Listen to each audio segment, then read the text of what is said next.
मारने के लिए कली काल ने बहुत उपाय किया। कहानी बहुत लंबी है, बहुत उपाय किया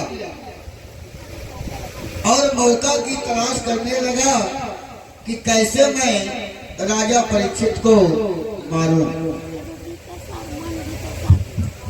जब बिल्कुल परेशान हो गया और कोई उसे सहारा जब नहीं मिला तो एक दिन कलिकाल राजा परीक्षित के पास आए और आकर के हाथ जोड़कर राजन से कहा कि हे राजन, आपके रहते मैं धरती पर आ नहीं सकता, तो ऐसा करिए कि मेरा भी मन करता है कि मैं मृत्युलोक में आऊं, तो कुछ स्थान रहने के लिए मुझे भी दे दें। राजा परीक्षित के बात को, कलिकाल की बात को सुन करके राजा परीक्षित ने उन्हें 3 स्थान दिया। कहा कि ठीक है, यदि तुम इतना मुझसे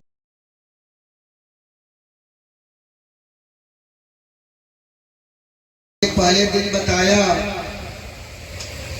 कि शास्त्र कथा न सुनेंगे कभी नहीं, वेद पुराण की बात कहेंगे, नेम धर्म कर्म व्रत सब झूठा बता उपहास करेंगे।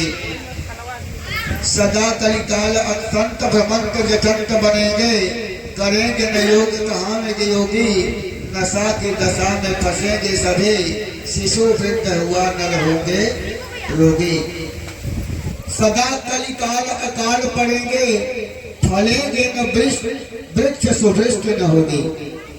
यह कलिकाल राजा परीक्षित से पहले ही वरदान मांग लिया था, जो आज हमें देखने को मिल रहा है। तो कहा राजा परीक्षित ने कि पहला स्थान है दूतपान, जहां जुआ खेला जाएगा। जहां पर दूसरा है कीचड़ नरकदान और तीसरा मदिरा पान। 3 स्थान दिया। तब कलिकाल ने हाथ जोड़कर राजा से कहा कि हे राजा, मैं जानता हूं कि आप क्यों दे रहे हैं कि मैं इस धरती पर कभी आ न सकूं।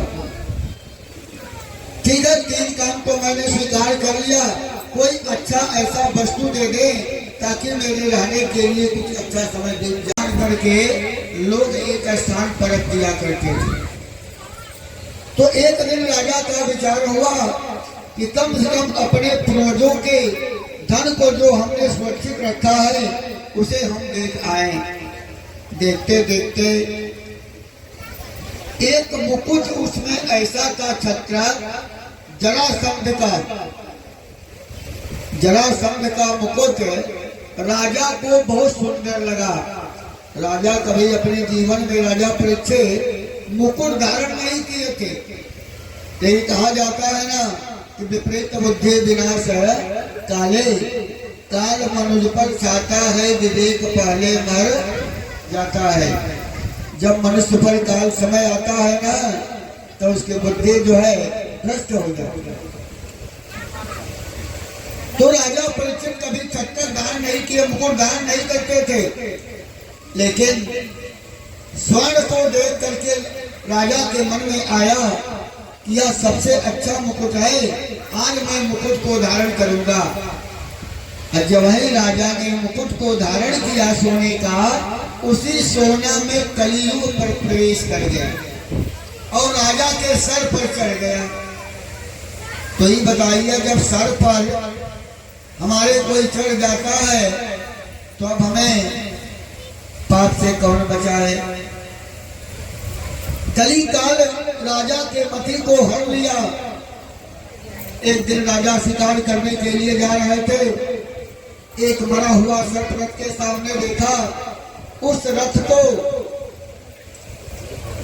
आगे रोक करके सांप को उठा लिया और जाते सांप को आगे रखकर लेके जा रहे थे तो जंगल में जरत्कारु ऋषि तपस्या करने बैठे थे।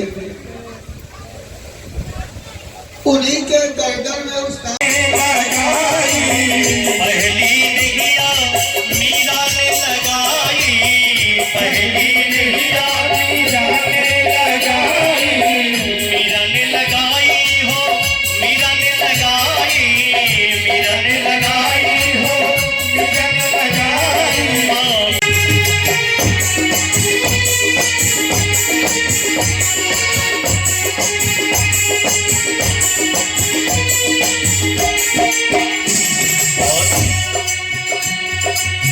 कौन ने लगाया? पहली नैया मीरा ने लगा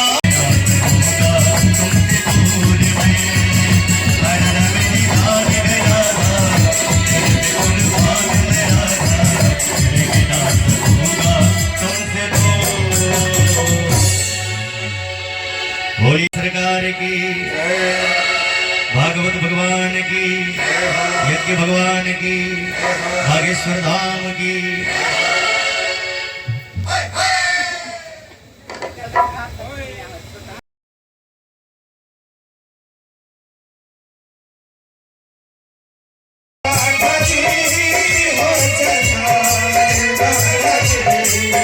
जय माल राधा जी हो, जय माल राधा जी, जय माल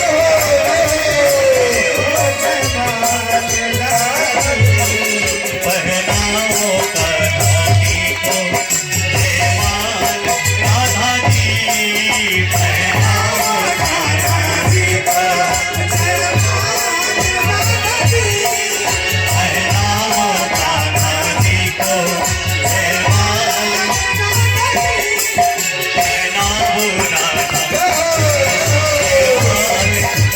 जी, पहनाओ राधा को, जय माल राधा जी, जय माल राधा जी हो, जय माल राधा जी, जय माल राधा जी हो, जय माल राधा जी, जय माल राधा जी हो, जय माल राधा जी हो, जय माल राधा जी,